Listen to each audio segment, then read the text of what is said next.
Good evening, welcome to India now news. This is Bindu. Details చూస్తే వినాయకోత్సవాలు ప్రశాంతంగా జరుపుకోవాలని Mudhol MLA power Ramarao Patel కోరారు. వినాయక చవితి సందర్భంగా మున్సిపల్ కార్యాలయంలో venue, police, fire, municipal, electrical, ఆరోగ్య శాఖల అధికారులు, హిందూ ఉత్సవ సమితి ప్రతినిధులతో వినాయక ఉత్సవాల ఏర్పాట్లపై సమావేశం నిర్వహించారు.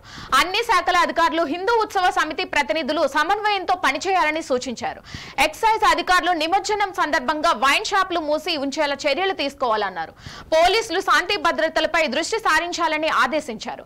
ఈ సమావేశంలో RDO Komal Reddy, municipal chairman, municipal commissioner, tahsildar, Hindu ఉత్సవ కమిటీ సభ్యులు, కౌన్సిలర్లు తదితరులు పాల్గొన్నారు. ఆ సమాజంలో కూడా మేమందరం కోస్టలందరం ఏకగ్రీవంగా తీర్మానం చేయడం జరిగింది. ఏదైతే పండుగలు ఉన్నాయో ఆ పండుగలకు పైసా మున్సిపల్ తరఫున నిధులు కేటాయించడం జరిగింది. దాన్ని కూడా ఓకే చెప్పడం జరిగింది. అదేవిధంగా మన పుస్తకం కేంద్రంలో కూడా కలెక్టర్ను కలవడం జరిగింది. ఏదైతే పైసా పట్టణం ఉందో శాంతియుతంగా కార్యక్రమం జరగాల కాబట్టి మీరు సహకరించాలని ఈరోజు మున్సిపాలిటీ చర్చించి అన్ని డిపార్ట్మెంట్స్ ఉన్నాయి కాబట్టి ఈరోజు ఏదో ఒకటి మనకు విషయం కొలిక్కి వస్తే బాగుంటుంది. అది కూడా బాగా రోజుల నుంచి పెండింగ్ ఉంది కాబట్టి ఆ సమస్యను కూడా అతి త్వరగా తీరుస్తే బాగుంటుంది. ఏదైతే ఉత్సవ కమిటీ ఉందో దాంట్లో కూడా నేను కూడా ప్రధాన కార్యదర్శిగా బాధ్యత ఉంది. ఏ సమస్య ఉన్నా గణేష్ మండపాలు కానివ్వండి, అదేవిధంగా మా కౌన్సిలర్ ఉన్నారు, కౌన్సిలర్ తర్వాత ఉత్సవ కమిటీ రెండు కలిపి ఏ సమస్య ఉన్నా కూడా గ్రావెల్ విషయం కానివ్వండి, సిమ్మర్స్ విషయం కానివ్వండి, క్రెయిన్ విషయం కానివ్వండి, విద్యుత్ సమస్య కానివ్వండి, ఇలాంటి బాగా సమస్యలు ఉన్నాయి.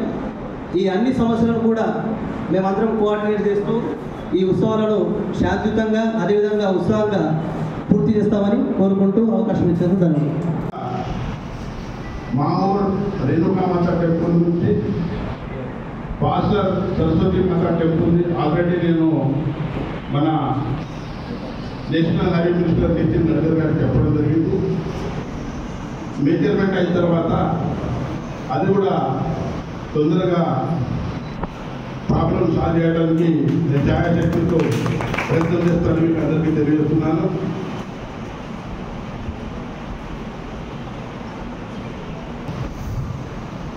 అదే కూడా చెప్పారు, 4 రోజుల నుంచి నేను టీచర్ పనిచేస్తాను, పెయింట్ షాప్ పనిచేస్తాను.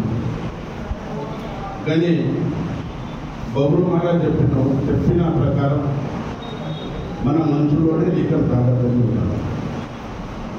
మన మనసు లిక్కర్ తాగద్దని ఉంటే ఏ షాప్ ఉన్నా కూడా మనకు భయం లేదు. కానీ మనం అక్కడ కొందరు లిక్కర్కు గురైనలు చాలా ఇబ్బందులు పెడుతున్నారు. దానికోసం మన పండుగ, మన దేవుడు